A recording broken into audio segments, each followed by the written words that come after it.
Bonjour, bienvenue à ce nouvel épisode du balado Savoir tenir compagnie. Aujourd'hui, je reçois Mathieu et Philippe de Bonne Expérience, une entreprise d'ici, de Québec, et ils sont tous les deux cofondateurs. On va jaser d'activités corporatives, les fameuses activités de team building, de plus en plus importantes et nécessaires au sein de l'entreprise, mais pas les activités que vous pensez là, de base, là, qu'on fait comme les classiques, si on veut. Ils sont vraiment venus nous parler de leur offre distinctive, des activités qu'ils vont pouvoir offrir. Puis je vous dis, ça va vous donner la piqûre là, de les contacter.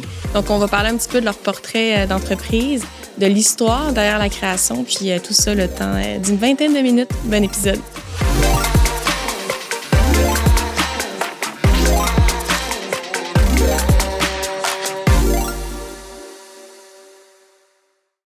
Salut à vous deux. Allô? Salut. Très contente de vous recevoir ce matin au balado. Merci d'avoir accepté mon invitation. Pour commencer, voulez-vous rapidement vous présenter puis me dire ce que vous faites? Je te laisse l'honneur. Oui, Ouais. 100%. Ben, en fait, mon nom, c'est Mathieu Guérin. Je suis cofondateur de Bonne Expérience. Je suis ici accompagné de... Vas-y. Philippe Bonneau, aussi cofondateur avec Mathieu dans Bonne Expérience. Bonne Expérience, en fait, on se positionne comme un collaborateur de clubs sociaux pour tout ce qui est l'aide dans l'événementiel. Fait que notre but, c'est d'aider ces clubs sociaux-là à mettre en place leurs événements au sein des entreprises. C'est super intéressant, puis c'est de ça qu'on va parler aujourd'hui. J'ai bien des questions. Puis avant de commencer, je voudrais savoir s'il y avait une activité parmi toutes celles que vous offrez qui vraiment représente l'esprit de Bonne Expérience, ça serait laquelle? Vas-y. Ah ouais? Laisse l'honneur encore. Ben, une qu'on a faite récemment, justement, cet hiver, qui est une qu'on a vraiment apprécié faire, en fin de compte, c'était un 5 à 7 de glace. Fait que nous, en fait, là, on veut se démarquer avec des expériences hors du commun.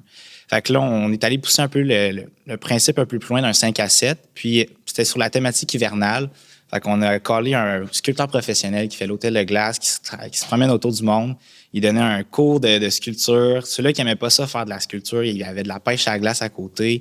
Fait que, bref, le groupe a pu vivre dans une ambiance vraiment unique de 5 à 7. Il y avait des petits cocktails, il y avait des verres en glace, un petit traiteur en plus de ça réconfortant. Bref, le but, c'était de plonger le monde dans un univers enchanté de la glace un peu. Puis ça l'a super bien tombé. Super belle journée en fin de compte, puis le résultat était exceptionnel. Je trouve que c'est super, c'est original, mettons. Si je peux rajouter, là, moi qui ai un petit côté adrénaline, mettons, oui. je rajouterais plus, mettons, moi, c'est pas fait pour tout le monde, là, mais moi, on a fait une initiation à motocross avec un comité de direction. Là. Puis ça, là, ça a été vraiment un coup de cœur pour moi. Là, Vraiment, ouais. C'est vrai que ça fait. C'est le fun parce que ça fait sortir les gens de la zone de confort. Puis c'est comme, on voit souvent le même genre d'expérience. D'entendre ça, déjà, on comprend bien votre essence. Puis racontez-moi un petit peu comment vous êtes partis en affaires. Ça a commencé quand? Comment tout ça? Là? Ouais. Guidez-moi à travers ça. On y va way back, en fin de compte. Quand j'étais au Cégep Garneau, on avait un cours d'entrepreneuriat, puis il fallait faire un plan d'affaires sur une idée d'entreprise, bref. Puis je m'avais mis l'idée en tête que je voulais faire des activités surprises. Fait que en fin de compte, le principe, c'est que tu m'achètes un billet, puis tu sais pas ce que tu vas faire, mais tu vas vivre une expérience capotée. Ça sonne beau, mais réaliste, un peu plus difficile quand personne te connaît. Fait que tu sais, c'était vraiment juste un projet de cégep, mais en fin de compte, quand j'arrive à l'université, je rencontre Philippe, on a un super de bon fit. Puis les deux, on était un peu dans le même mood, en fin de compte, désolé de l'anglicisme, mais on était un peu tannés des cours théoriques. On avait le goût d'avoir de quoi de pratique puis de le mettre un peu à l'idée. J'ai parlé de mon idée que j'avais travaillé au cégep, puis on s'est dit pourquoi pas se lancer un peu naïvement puis dire où ça va nous mener. Puis si ça a fini que ça fonctionne pas, mais on saura essayer puis on va avoir appris là-dedans. Fait que la première étape, ça a été de rencontrer des différents entrepreneurs pour qu'ils nous aident un peu à nous guider dans cette idée-là, parce qu'on est vraiment parti de loin. Puis on s'est rendu compte, en fin de compte, qu'il y avait vraiment un besoin pour le corporatif au niveau de l'événementiel. Fait que, tu sais, nous, on avait le thinking de vouloir mettre des expériences hors du commun de l'avant. Puis c'était un côté un peu plus qui était classique. Fait que, tu sais, aller au bowling, faire des escape rooms, tout le monde le fait. C'est rendu classique, c'est comme rendu redondant, pardonnez-moi. Fait qu'on s'est dit, pourquoi pas se lancer là-dedans, puis essayer de changer un peu la game de l'événementiel, puis les aider à les soutenir dans l'organisation de ça. Puis on a commencé à rencontrer nos premiers clients, puis c'est là qu'on a eu nos premiers mandats en fin de compte. Puis notre but, c'était vraiment de les appuyer dans l'organisation de leur événement. Puis on a la piqûre un peu depuis toujours. Je pense que quand on était plus jeune, on a toujours voulu avoir des petits projets entrepreneuriaux. Je pense autant pour Philippe. Là. Puis, si je peux rajouter un petit quelque chose, là, je pense que je ne l'ai pas précisé, mais on s'est rencontrés aux initiations à l'université. Coup de chance, on a été mis dans la même équipe. On s'est rencontrés là, première session, tous nos cours ensemble. C'est vraiment là qu'on s'est rencontrés. Puis un an après, on s'est dit « let's go ». On se connaissait pas beaucoup, mais on est content, ça s'est super bien passé pour nous. Ouais. C'est le fun, c'est vraiment cool. Puis justement, c'était quoi votre vision initiale au départ? Parce que là, vous parlez à plusieurs entrepreneurs, vous lancez votre compagnie, mais est-ce que la vision initiale du départ de l'offre et tout est restée la même ou ça a évolué justement? Ça a tellement changé, honnêtement. Puis je pense que c'est un peu ça. On s'est rapidement mis dans ce thinking-là que ça allait changer. Parce que dans les premiers entrepreneurs qu'on a rencontrés, il y avait justement Jean-Michel de Lexia, qui est un de nos mentors, qui nous avait dit un peu que ça va changer au cours du route. Puis c'est normal. Puis, notre but au début, c'était de faire des packages d'activités préfaites. Fait que, on s'est vraiment mis dans l'idée qu'on allait trouver des fournisseurs d'activités super hot à Québec que le monde ne connaissait pas, qu'on allait se faire des rabais avec eux autres de volume, puis qu'après ça, on allait vendre des gros packages d'activités hors du commun. Mais honnêtement, ça n'a pas fonctionné pantoute parce qu'on s'est rendu compte que le monde, ce qu'ils veulent, c'est du sur-mesure. Ils veulent pas rentrer dans un package. Ils veulent le quoi fait pour eux, vraiment. Fait que, on a flippé notre modèle, en fin de compte, à des gros packages tout préfaits à du sur-mesure.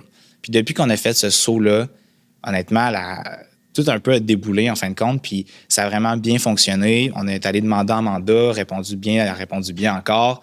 Puis là, on s'ajuste encore en ce moment. On en parlera plus tard, mais on a des projets futurs, en fait, pour mieux se positionner en tant qu'acteur en événementiel. Là.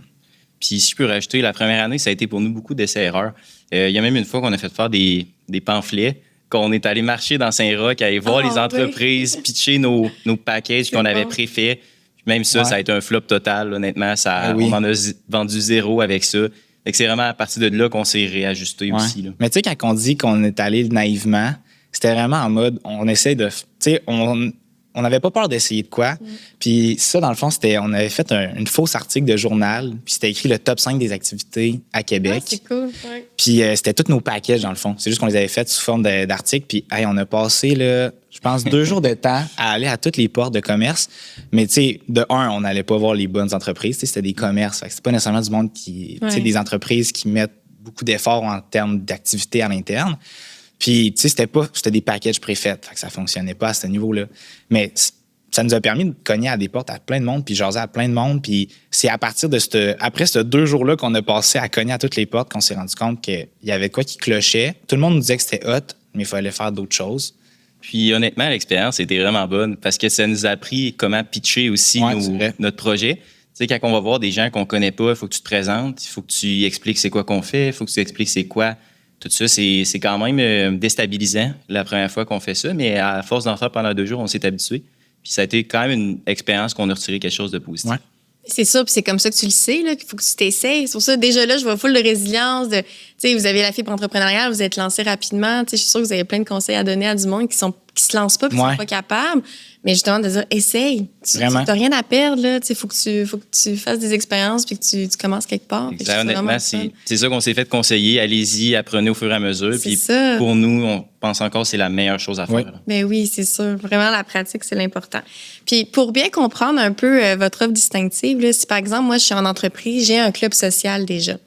C'est quoi la distinction? Pourquoi, justement, je vous appelle puis je vous dis j'ai besoin de votre aide pour faire un événement? Si le club social en organise déjà. Comment ça fonctionne? Oui. Bien, en fait, il y a comme un phénomène, en fin de compte, que les clubs sociaux, soit que c'est considéré un peu comme un pain nécessaire pour bien des membres de la direction. Tu sais, on a un club social, mais c'est parce qu'il faut qu'on en aille un. Ouais. Puis il y a d'autres cas où le club social est vraiment investi puis qui ont une belle structure puis tout ça. Nous, on est capable d'aller jouer avec ces 2 types, en fin de compte, de clubs social-là. Par contre, dans tous les cas, souvent, ils ont une contrainte de temps parce que, tu sais, le club social, c'est pas ta première tâche dans ton entreprise, normalement, ce que tu fais. Ils ont un manque d'idées parce qu'ils sont habitués de faire leurs mêmes classiques idées. Puis tout, un peu la logistique événementielle, c'est pas du monde qui œuvre dans le milieu événementiel, c'est du monde qui font ça soit d'une manière volontaire, en fin de compte, dans l'entreprise. Fait qu'il y a plein de pratiques, en fin de compte, qu'ils n'utilisent pas puis qu'ils devraient mettre en place pour assurer une belle pratique lors de leur événement. Puis un autre problème, en fin de compte, c'est qu'ils peuvent passer super beaucoup de temps à organiser un projet, puis la journée de l'événement, ils peuvent même pas en profiter. Puis tu sais, quand tu travailles 1 an de temps sur un party de Noël, mais qui est rendu au party de Noël, il faut que tu cours partout parce qu'il faut que tu t'assures qu'un tel a bien reçu son coupon de consommation, que l'humoriste est arrivé à bonne heure. Tu sais, oui, c'est le fun parce que c'est du monde qui sont volontaires dans l'organisation de l'événement. Par contre, ils n'arrivent pas à en profiter, en fin de compte, de leurs événements. Puis c'est là qu'on vient se mettre en place. C'est qu'on va les accompagner dans l'organisation de l'événement avec nos différents fournisseurs, avec la préparation de budget, avec des conseils. Puis la journée de l'événement, bien là, on s'assure de... nous, on est là en place la journée de l'événement. Puis on s'assure que le club social en profite, mais que ça reste qu'il y a quelques tâches qui sont restées au club social pour qu'il ait mis la main à la pâte au niveau de l'événement. Puis c'est de la manière qu'on se positionne, en fin de compte, c'est vraiment comme un collaborateur de club social. On évalue, en fin de compte, au début d'un projet, différents besoins, différents budgets. Puis en fin de compte, après ça, on arrive avec différentes propositions d'événements ou d'activités. Puis c'est eux autres qui font le choix. Fait que, tu sais, j'ai amené 3 choix de restaurants pour ton partenaire, bien, c'est toi qui choisis lequel. Je t'ai amené 3 choix d'humoristes parce qu'on voulait faire une soirée humour. Tu as choisi lequel. Tu voulais des thématiques, on arrive avec 3 thématiques, laquelle tu choisis. Fait que, tu sais, nous, on fait tout un peu le travail acharné d'appeler des fournisseurs, de gosser à faire des horaires, à faire des listes de matériel. Mais nous, on est rendu rodé, on est rendu rapide à faire ça. On est habitué de le faire. Puis on a tout un peu notre liste de fournisseurs de contacts qu'on est habitué. Puis toutes les décisions, l'important, en fin de compte, c'est le club social qui continue à les prendre. Fait que c'est un peu de la manière qu'on se distingue des autres agences événementielles, c'est qu'on est un collaborateur et non un voleur de job au complet. Mais c'est vraiment intéressant. C'est genre toute la charge mentale, justement. Puis c'est pas... Les gens qui font partie du club social, c'est pas des experts en événementiel comme vous pouvez l'être, là, 100%. C'est vous autres, vous avez une expertise, puis c'est vraiment un emploi en tant que tel, puis vraiment un talent là, en tant que tel que c'est pas tout le monde qui a, là. Exact. Puis je peux rajouter là, même que nos clients aiment vraiment ça parce qu'actuellement, on a un taux de rétention là, des entreprises d'après 90 %. Wow. Fait que, tu sais, 90 % des gens avec qui on a fait affaire reviennent avec nous. C'est excellent, là. Félicitations, c'était une belle stat. Ouais, on est content. Puis justement, avec la montée du télétravail, on le sait, là, je veux dire, 2020, ça fait un petit moment. Il y en a qui sont 100% télétravail. Il y en a qui, par exemple, moi, j'y vais 1 fois par semaine au bureau. Comment on fait pour justement avoir une vraie cohésion d'équipe? Oui, tu penses? Oui, je vais y aller. La première chose, dans le fond, là, ce qui est difficile avec le télétravail, c'est qu'on perd un petit peu souvent les conversations spontanées. Ouais. Les conversations souvent aux machines ou à café. Moi, les fameuses conversations des corps de porte, là, des fois, on peut passer 1 demi-heure à jaser. Là. J'exagère, là, mais il y a ça. Ça, c'est quelque chose qu'on perd. Fait qu'on n'a plus le côté social, on n'a plus l'interaction avec la personne. On perd un petit peu ces affinités-là. C'est ce qui rend le travail des fois plus difficile. Sinon aussi, au final, les entreprises, le plus important dans les entreprises, c'est l'humain. On s'entend, là, sans humain, les entreprises ne fonctionneraient pas. Donc, tu sais, quand tu as les contacts avec l'humain régulièrement comme ça, tu crées ton sentiment d'appartenance de cette façon-là.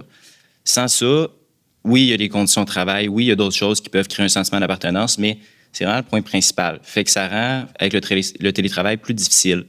Fait que c'est là que souvent, on va venir rentrer en jeu où est-ce que, avec nos activités, nos événements, bien, on peut quand même, malgré le télétravail, créer ces cohésions d'équipe-là, s'il n'y en a pas, ou les renforcer. Là. Exactement. Puis, notre volet hors du commun se rattache beaucoup un peu à cette mission-là de faire vivre des expériences uniques parce qu'on sait vraiment que c'est dans ces moments-là, en fin de compte, que le monde va créer des vrais souvenirs, des vraies connexions. Tu sais, quand tu t'apprêtes à sauter d'un avion en parachute avec ton collègue, ben tu vas t'en rappeler toute ta vie. Là, fait que c'est de cette manière-là qu'on s'y axe pour répondre à cet enjeu-là du télétravail. Puis on pense que c'est plus qu'important en ce moment de se réunir en fin de compte. Puis c'est correct d'avoir une certaine forme de télétravail, mais il faut se rappeler en fin de compte qu'on est tous humains, qu'il y ait des moments clés dans l'année, qu'on se rassemble puis qu'on vive une expérience ensemble. Exact. Tu sais, au final, les souvenirs qu'ils vont créer ensemble, ils vont en jaser aussi.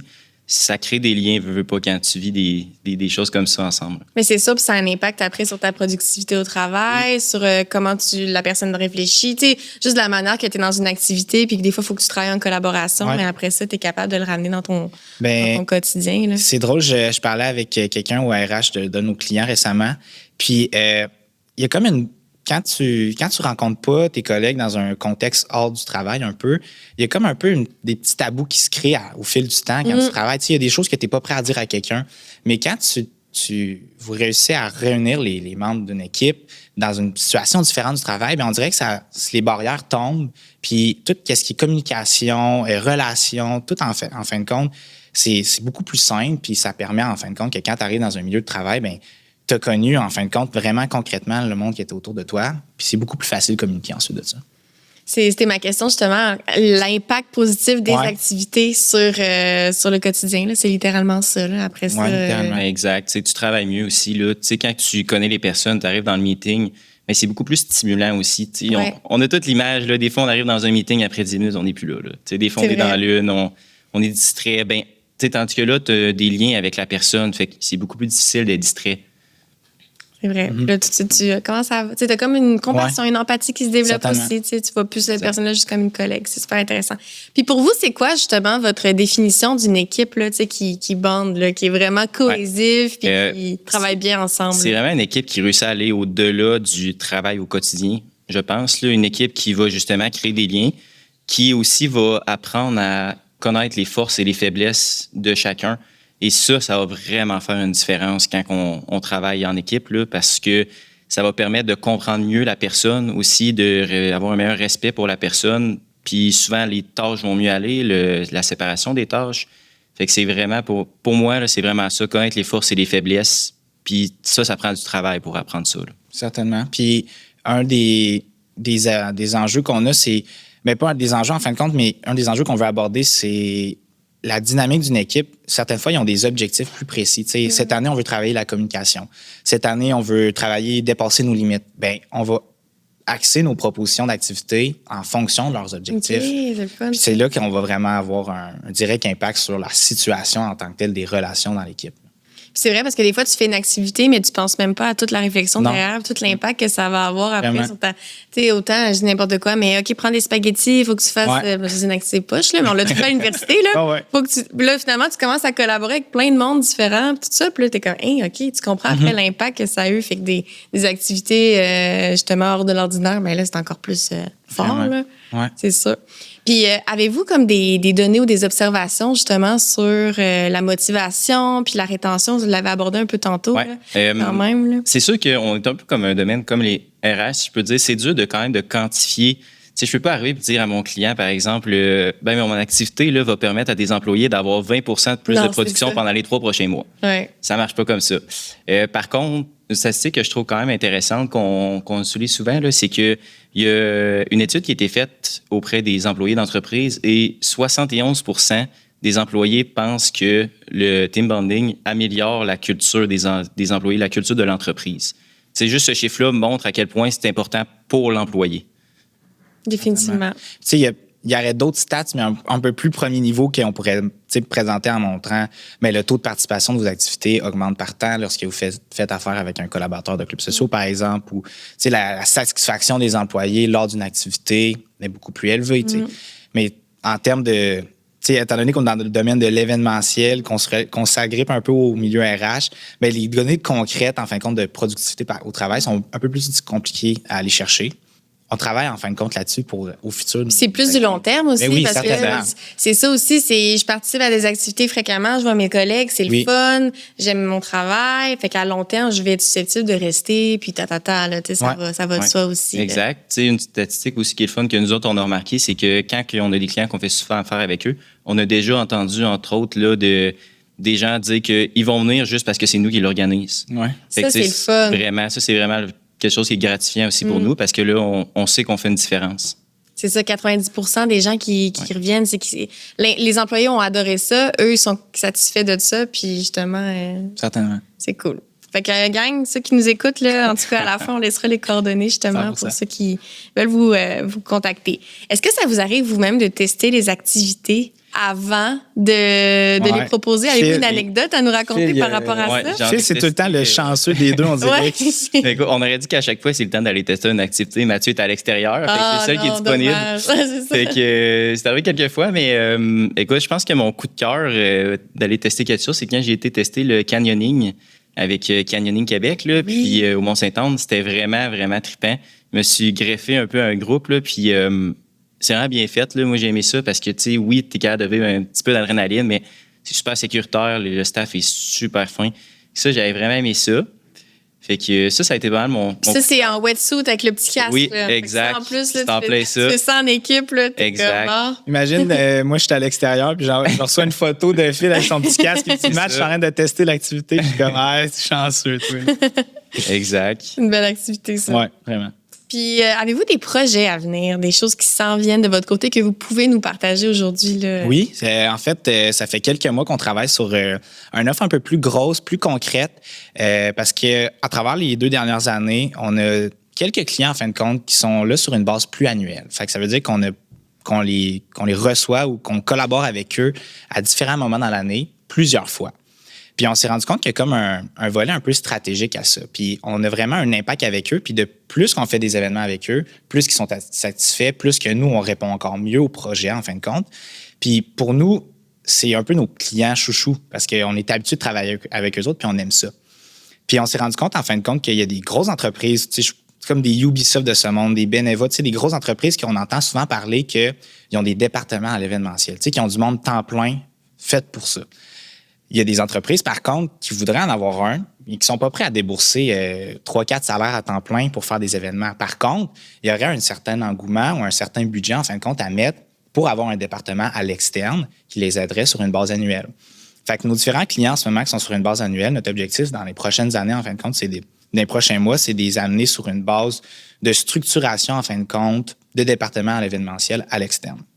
Notre but, c'est vraiment de se positionner comme un département événementiel pour les entreprises, pour, en fin de compte, les aider tout à travers l'année, mais autant au niveau du club social que le directeur des ventes qui sort ses clients, bien, il veut faire une expérience avec ses clients, bien, on va s'en occuper.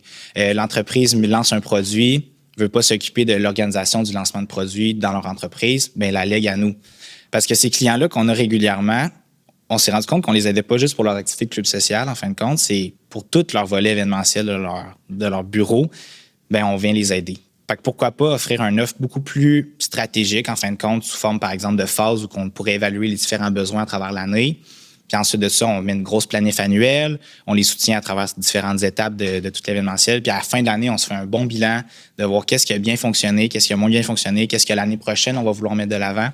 Tu sais, on veut mettre l'événementiel d'une manière stratégique dans une entreprise et non simplement comme on fait des activités parce qu'il faut en faire. C'est vraiment intéressant ce que tu dis parce que c'est ça que les gens, j'ai l'impression qu'ils ont la perception, mais c'est beaucoup plus stratégique que ça. Vraiment. Parce que tu as parlé de lancement de produits, tu as parlé justement d'activités pour les employés, puis je trouve ça vraiment intéressant comme offre, honnêtement. Oui. J'ai déjà des idées. Là, fait OK. on va se reprendre. On s'en jasera après. C'est ça. Puis là, le temps file déjà en bonne compagnie. Puis j'en profite, j'ai 2 entrepreneurs devant moi là, avant de vous laisser partir.